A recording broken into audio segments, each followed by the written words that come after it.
श्री कृष्णा, राधे राधे। आप सभी को हरितालिका तीज की बहुत सारी शुभकामनाएं। आज की इस वीडियो में हम हरितालिका तीज के व्रत कथा सुनेंगे। हरितालिका तीज व्रत भादव मास के शुक्ल पक्ष की तृतीया को किया जाता है। तृतीया तिथि को किए जाने के कारण इसे हरितालिका तीज या तीजा व्रत के नाम से भी जाना जाता है। कुंवारी कन्याएं इच्छित वर पाने की आशा से और सुहागिनी महिलाएं सुहाग की रक्षा के लिए हरितालिका तीज का व्रत करती हैं। आइए सुनते हैं हरितालिका तीज की व्रत कथा। बोलिए शंकर भगवान की जय, माता पार्वती की जय। जिनके दिव्य केशव पर मंदार के पुष्पों की माला शोभा देती है और जिन भगवान शंकर के मस्तक पर चंद्र और कंठ में मुंडों की माला पड़ी हुई है, जो माता पार्वती दिव्य वस्त्रों से और भगवान शंकर दिगंबर वेश धारण किए रहते हैं, उन दोनों भवानी शंकर को मैं नमस्कार करती हूँ। कैलाश पर्वत के सुंदर आसन पर माता पार्वती ने श्री महादेव जी से पूछा, हे महेश्वर, मुझसे आप वह गुप्त से गुप्त वार्ता कहिए जो सबके लिए सभी धर्मों से सरल और महान फल देने वाली है। हे नाथ, यदि आप मुझसे प्रसन्न हैं तो मेरे सामने उसे प्रकट करें। हे जगन्नाथ, आप तो आदि मध्य और अंत से रहित हैं। आपकी माया का कोई पार नहीं पाया। आपको मैंने किस प्रकार प्राप्त किया? कौन से व्रत तप या दान के पुण्य फल से आप मुझे पति रूप में मिले? तब महादेव जी बोले, हे देवी, मैं तुम्हारे सामने उस व्रत को कहता हूँ जो परम गुप्त है। जैसे तारागणों में चंद्रमा, ग्रहों में सूर्य, देवताओं में भगवान विष्णु, नदियों में गंगा, वेदों में सामवेद और इंद्रियों में मन श्रेष्ठ है, वैसे ही पुराण और वेद सब में वर्णन आया है। इस व्रत के प्रभाव से तुमको मेरा आधा आसन प्राप्त हुआ है। हे प्रिय, मैं उस व्रत का वर्णन करता हूँ, तुम ध्यान से सुनो। भाद्र पक्ष मास के शुक्ल पक्ष की हस्त नक्षत्र युक्त तृतीया के दिन इस व्रत का अनुष्ठान करना चाहिए। ऐसा करने से सभी पापों का नाश हो जाता है। तुमने हिमालय पर्वत पर इसी प्रकार का व्रत किया, मैं तुम्हें बताता हूँ। भगवान शंकर कहते हैं कि आर्यव्रत में हिमालय नाम का एक पर्वत है जो गंगा की कलकल ध्वनि से शब्दावादी स्थान पर परम तप किया था। तुमने ग्रीष्म काल में बाहर चट्टानों पर आसन लगाकर तप किया, वर्षा काल में पानी में तप किया और शीतकाल में पानी में खड़े होकर मेरे ध्यान में संलग्न रही। इस प्रकार 6 काल की तपस्या करके भी जब तुम्हें मेरे दर्शन प्राप्त नहीं हुए, तब तुमने अधोमुखी होकर केवल वायु का सेवन किया, वृक्षों के सूखे पत्ते खाकर अपने शरीर को कमजोर किया। तुम्हारे इस कष्ट को देखकर तुम्हारे पिता को बड़ी चिंता हुई और चिंता होकर वे सोचने लगे कि मैं अपनी कन्या का विवाह किससे करूंगा। इसी समय महर्षि नारद जी वहां पर उपस्थित हुए। राजा ने बड़े हर्ष के साथ नारद जी का स्वागत किया और उनके उपस्थित होने का कारण पूछा। तब नारद जी ने कहा, राजन, मैं भगवान विष्णु के भेजने पर यहाँ आया हूँ और मैं चाहता हूँ कि आपकी सुंदर कन्या को योग्य वर प्राप्त हो। बैकुंठ निवासी शेष शैया भगवान विष्णु आपकी कन्या का वर्ण स्वीकार करते हैं। तब राजा हिमांचल ने कहा कि मेरा सौभाग्य है जो मेरी कन्या को भगवान विष्णु स्वीकार कर रहे हैं। मैं अवश्य ही उन्हें अपनी कन्या का दान करूंगा। यह सुनिश्चित हो जाने पर नारद जी वैकुंठ पहुंचकर श्री भगवान विष्णु से पार्वती जी के विवाह का निश्चित होने की बात कहते हैं। इधर महाराज हिमांचल वन में पहुंचकर पार्वती जी के से भगवान विष्णु से विवाह निश्चित होने का समाचार देते हैं। हे देवी, ऐसा सुनते ही आपको बहुत दुख हुआ। तब आप दुखी होकर अपनी सखी के पास पहुंची और वहां जाकर विलाप करने लगी। आपको विलाप करते देखकर आपकी सखी को दया आ गई और कहने लगी, मैं तुम्हें ऐसी गुफा में तपस्या को ले चलूंगी जहां पर महाराज हिमवान तुम्हें ढूंढ न सकेंगे। और ऐसा कहकर आपकी सहेली हिमालय की गहन गुफा में विलीन हो गई। तब पिता हिमवन को घर पर ना पाकर सोचा कि मेरी पुत्री को कोई दानव या किन्नर हरण करके ले गया, तो मैंने नारद जी को वचन दिया है कि मैं अपनी पुत्री का विवाह विष्णु जी के साथ करूंगा। हाय, अब मेरा यह वचन कैसे पूरा होगा। और ऐसा सोचकर चिंता के कारण वे मूर्छित हो गए। मूर्छा दूर होने पर गिरिराज अपने साथियों के सहित घने जंगलों में ढूंढने को निकले। इसी दौरान गुफा में आपने अन्न जल का त्याग करके बालू का शिवलिंग बनाकर मेरी आराधना की। उस समय भाद्रपद मास की हस्त नक्षत्र युक्त तृतीया के दिन तुमने विधि विधान से मेरा पूजन किया। रात्रि को गीत गायन करते हुए जागरण किया। तुम्हारे उस महातप के प्रभाव से मेरा आसन डोलने लगा और मैं उसी स्थान पर आ गया जहाँ पर तुम तपस्या कर रही थी। वहाँ आकर मैंने तुमसे कहा कि मैं बहुत प्रसन्न हूँ, तो तुम मुझसे वरदान मांगो। तब तुमने कहा कि हे देव, यदि आप मुझसे प्रसन्न हैं तो आप महादेव जी ही मेरे पति हों। तब मैंने ऐसा कहा, ऐसा ही होगा। तुम्हें वरदान देकर मैं कैलाश को आ गया। इतने में ही प्रभात होते ही तुमने बालू की मेरी प्रतिमा को नदी में विसर्जित कर दिया। हे सुबह, तुमने वहां अपने सखी के साथ व्रत का पारायण किया। इतने में तुम्हारे पिता हिमवान भी नदी तट पर आ गए और तुम्हें गले से लगाकर रोने लगे।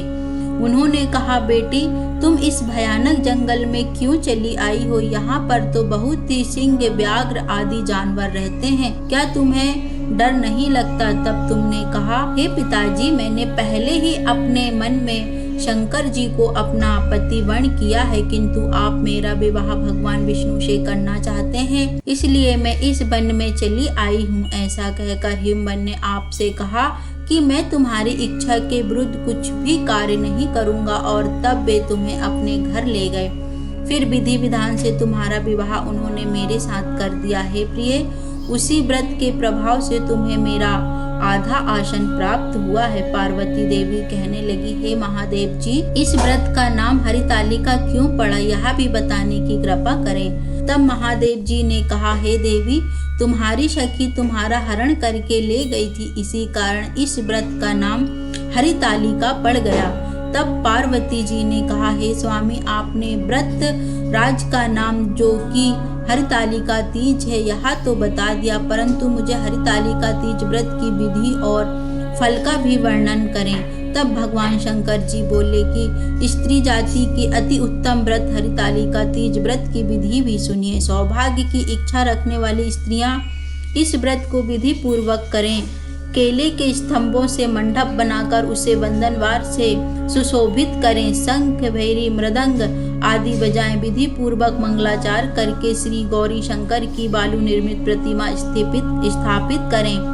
फिर भगवान शिव की, माता पार्वती की धूप, पुष्प आदि से पूजा करें। अनेक नैवेद्य का भोग लगाएं और रात्रि में जागरण करें। पूजन करने के बाद प्रार्थना करें, हे कल्याण स्वरूप शिव, हे मंगल रूप शिव, आपको नमस्कार है। सिंह वाहिनी, मैं संसारिक भय से व्याकुल हूँ, मेरी रक्षा करो। हे माता पार्वती, मेरे ऊपर प्रसन्न होकर मुझे सुख और सौभाग्य प्रदान करो। इस प्रकार विधि विधान से हरितालिका तीज का व्रत करने से सभी पाप नष्ट हो जाते हैं। बोलिए शंकर भगवान की जय हो, माता पार्वती की जय हो। एक समय की बात है, भगवान शंकर ने सोचा कि बहुत दिन हो गए हैं हम पृथ्वीलोक में घूमने नहीं गए, चलो आज वहीं पर घूम कर आते हैं। तब भगवान शंकर माता पार्वती और नारद जी के साथ लेकर पृथ्वीलोक पर पहुँचे। चलते चलते एक गांव में पहुँच गए। जब उनके आगमन का समाचार सुना तो गांव के श्रेष्ठ कुलीन स्त्रियां उनके स्वागत के लिए स्वादिष्ट भोजन बनाने लगी, लेकिन भोजन बनाते बनाते उन्हें काफी समय लग गया। अभी भी भोजन बना ही रही थी। साधारण कुल की स्त्रियां पहले ही थालियां में हल्दी और अक्षत लेकर पूजन के लिए पहुंच गईं। पार्वती जी ने उनके पूजा भाव को स्वीकार किया और सारा सुहाग रस उन पर छिड़क दिया। वे अटल सुहाग प्राप्ति का वरदान लेकर वहां से लौट आईं। उसके बाद उच्च कुल की स्त्रियां बहुत सारे पकवान लेकर विधि विधान से माता गौरी की, भगवान शंकर की पूजा करने पहुंची। तब उन्हें देखकर भगवान शंकर पार्वती जी कहने लगे, हे देवी, तुमने सारा सुहाग रस तो साधारण कुल की स्त्रियों को दे दिया, अब इन्हें क्या दोगी? तब माता पार्वती जी कहने लगी, प्राणनाथ अब इनकी चिंता ना करें। उन स्त्रियों को मैंने केवल ऊपरी पदार्थों से बना रस दिया, परंतु मैं इन स्त्रियों को अपनी उंगली चीरकर अपने रक्त का सुहाग रस दूंगी, और यह सुहाग रस जिसके भाग में पड़ेगा वह तन मन से मुझ जैसी सौभाग्यशालिनी हो जाएगी। जब उन स्त्रियों ने पूजा पाठ समाप्त कर लिया, तब पार्वती देवी ने अपनी उंगली चीरकर उन पर छिड़क दिया। जिस पर जैसा छींटा पड़ा उसने वैसा ही सुहाग पा लिया। उसके बाद भगवान शिव की आज्ञा लेकर पार्वती जी ने नदी तट पर स्नान किया और बालू की शिव मूर्ति बनाकर पूजन करने लगी। पूजन के बाद बालू के बाद पकवान बनाकर उन्होंने भगवान शिव को भोग लगाया। पर दक्षिणा करके नदी तट की मिट्टी को माथे से तिलक लगाकर 2 कण बालू का भोग भी लगा दिया। इतना सब करते करते पार्वती जी को भी काफी समय लग गया। काफी देर बाद जब वे लौट कर आई तो महादेव जी पूछने लगे, हे देवी, आपको बहुत देर हो गई है, आप क्या कर रही थी? तब पार्वती जी ने झूठ कह दिया कि मेरे भाई भावज मिल गए थे, मायके वाले मिल गए थे, बस उन्हीं से बात करने लगी और इसीलिए मुझे देर हो गई। पर महादेव तो महादेव जी ही थे, वे तो कुछ और ही लीला रचना चाहते थे। उन्होंने पूछा, पार्वती जी, तुमने नदी के तट पर पूजन करके किस चीज का भोग लगाया और कौन सा प्रसाद खाया? तो पार्वती जी ने फिर झूठ बोल दिया कि मेरी भावज ने तो मुझे दूध भात खिलाया और मैं खाकर सीधी यहाँ चली आ रही हूँ। यह सुनकर भगवान शिव भी दूध भात खाने की लालच में नदी तट के ओर जाने लगे। अब तो पार्वती जी दुविधा में पड़ गई। तब उन्होंने मौन भाव से भगवान भोले शंकर का ही ध्यान किया और हाथ जोड़कर प्रार्थना करने लगी कि भगवान, यदि मैं आपकी अनन्य दासी हूँ तो मेरी लाज रख लेना। प्रार्थना करती हुई पार्वती देवी भगवान शिव के पीछे पीछे चलने लगी। थोड़ी दूर पर नदी के तट पर माया का महल दिखाई दिया। उस महल के अंदर गए तो देखती क्या है, वहां तो भगवान शिव के साले सहज पूरा परिवार उपस्थित है। उन्होंने भगवान शंकर का, माता गौरी का खूब स्वागत किया। कुछ दिनों तक वहां पर रहे। फिर पार्वती जी ने भगवान शिव से चलने को कहा, लेकिन शिव जी तो चलने को तैयार ही नहीं। कहने लगे कि अभी क्या जल्दी है, अभी थोड़े दिन और रुक जाते हैं। पार्वती जी देवी रूठ गई और अकेली ही वहां से चल दी। अब भगवान शिव भी माता पार्वती के साथ चलना पड़ा। नारद जी साथ साथ चल दिए। चलते चलते बहुत दूर आ गए। उस समय भगवान सूर्य अपने धाम को पधार रहे थे। तब अचानक से भगवान शंकर पार्वती देवी से बोले, अरे मैं तो तुम्हारे मायके में अपनी माला ही भूल आया हूँ, चलो ठीक है मैं लेकर आता हूँ। तब पार्वती जी कहने लगी, रुकिए भगवान, मैं ले आती हूँ। आपको जाने को तैयार हो गई, लेकिन भगवान शंकर कहने लगे, रुकिए देवी, नारद जी हैं, नारद जी ले आएंगे।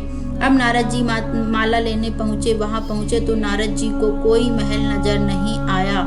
दूर दूर तक जंगल ही जंगल था। हिंसक पशु उसमें विचर रहे थे। नारद जी इधर उधर भटकने लगे और सोचने लगे कि कहीं किसी गलत स्थान पर तो नहीं आ गया। अभी नारद जी की सोच ही रहे थे कि इतने में ही बिजली चमकी और नारद जी को भगवान शिव की माला एक पेड़ पर लटकी हुई दिखाई दी। नारद जी ने माला उतार ली और भगवान शिव के पास पहुंचकर वहां का सब हाल बता दिया। भगवान शिव शंकर कहने लगे, नारद जी, यह सब तो पार्वती देवी की लीला है। तब पार्वती देवी कहने लगी, नहीं भगवान, मैं किस योग्य हूँ? अब नारद जी सिर झुकाकर कहने लगे, माता, आप पतिव्रता में सर्वश्रेष्ठ हो, आप सौभाग्यवती, समाज में आदि शक्ति हो।